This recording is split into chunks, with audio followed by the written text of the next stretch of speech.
Terima kasih. Putra Nababan A157, Dapil DKI 1, Kota Madia, Jakarta Timur.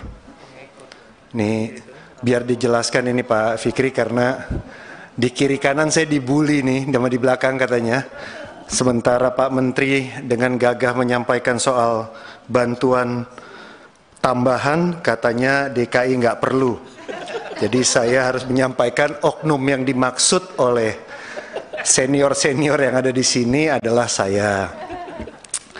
Pak Menteri bersama dengan jajaran, pertama-tama saya bersama dengan Pak Tan dan teman-teman dari Poksi PD Perjuangan menyampaikan apresiasi, dan tadi sikap politik kami sudah disampaikan oleh Kapoksi Pak Tan.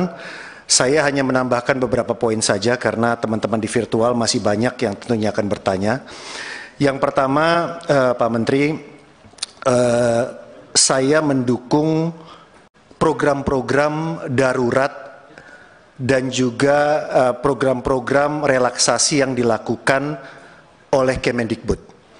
Dalam konteks dan dengan catatan bahwa saya berharap Mas Menteri bersama dengan jajarannya, apakah itu Sekjen ataupun Dirjen dan tingkat direktur, memang dalam kondisi sekarang, kalau saya pernah komunikasi dengan Pak Menteri, istilahnya di bawah ini juga sedang panas, karena kondisi di rumah-rumah saat ini, pingin segera masuk sekolah, orang tua pingin mengembalikan lagi anak-anaknya kepada gurunya, sementara guru-guru juga kebingungan bagaimana cara mengajar yang efektif.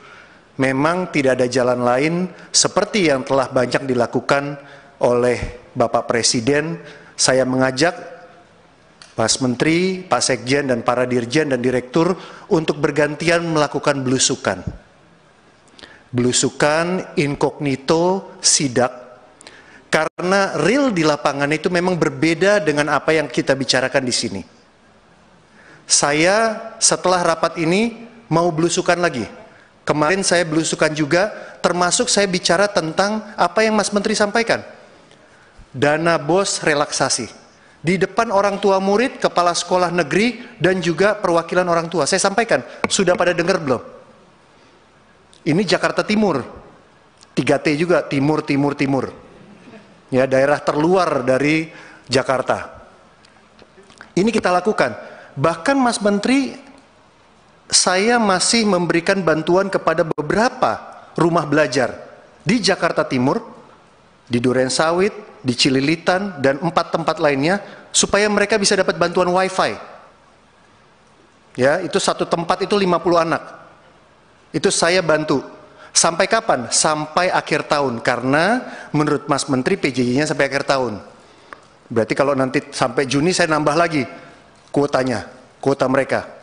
Ya, jadi kita atur bagaimana mereka bisa belajar. Sekali lagi ini Jakarta Timur, jangan dibayangin ini Deli Serdang Bedage nih. Ini Jakarta Timur.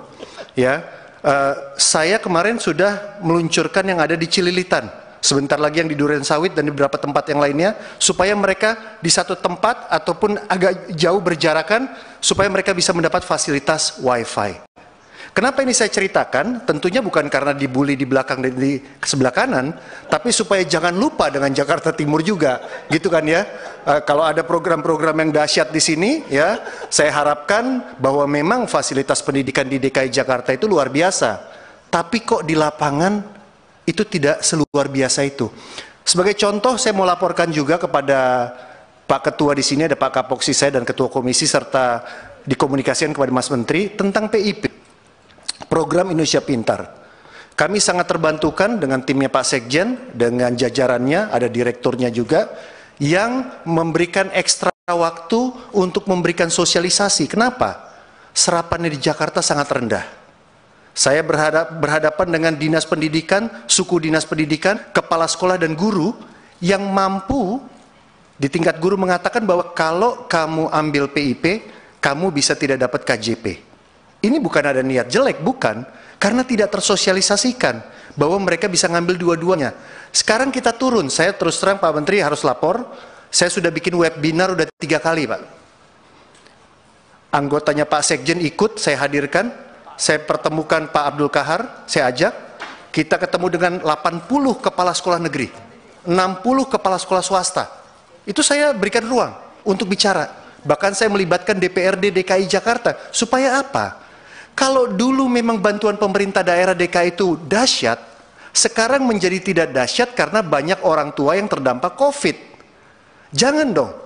Niat baik dari pemerintah pusat, janji politik dari Pak Jokowi, rencana kerja dari Pak Menteri, ternyata terhambat-hambat di lapangan. Ini adalah bentuk dari pengawasan kami di lapangan. Ya, jadi ini akan terus kita lakukan, mengawal meskipun serapannya itu tidak sebaik daerah-daerah pemilihan yang lain ataupun wilayah-wilayah yang lain, tapi kita berkomitmen agar saya terus mengawasi, ya, agar PIP ini, Program Indonesia Pintar yang sangat dibutuhkan oleh masyarakat, bisa diterima dengan baik.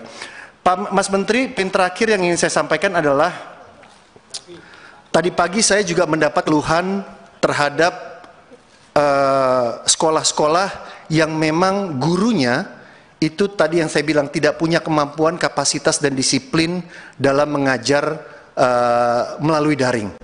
Mas Menteri tadi mengeluarkan modul-modul yang menurut saya sangat baik, modul yang bisa digunakan oleh seperti orang tua murid. Saya punya anak satu SMA, satu SMP, dan besok anak saya yang paling kecil ulang tahun pertama. Jadi bukan Pak Menteri aja yang punya bayi, saya juga punya bayi. Tapi uban saya juga lebih banyak gitu ya. Saya juga punya. Karena udah stres. Bukan, itu bayinya sebelum PSBB, Pak Tan ini. Jadi memang Mas Menteri, satu hal yang ingin saya ingatkan bahwa apapun yang kita produksi, apapun yang kita ciptakan kebijakan-kebijakan di era pandemi saat ini, saya ingin betul agar kita melakukan pengecekan di lapangan. Ya, kalau Pak Presiden waktu itu sempat menyampaikan pernyataan yang cukup keras tentang serapan, saya khawatir juga bahwa apa yang disampaikan tadi beberapa teman, serapan dari program-program yang bagus disampaikan Kemendikbud di ruang kerja ini harusnya diterima dengan baik di tengah-tengah masyarakat. Saya rasa itu yang bisa saya sampaikan, Pak Ketua Komisi. Terima kasih. Wassalamualaikum warahmatullahi wabarakatuh. Merdeka. Terima kasih Bang Putra.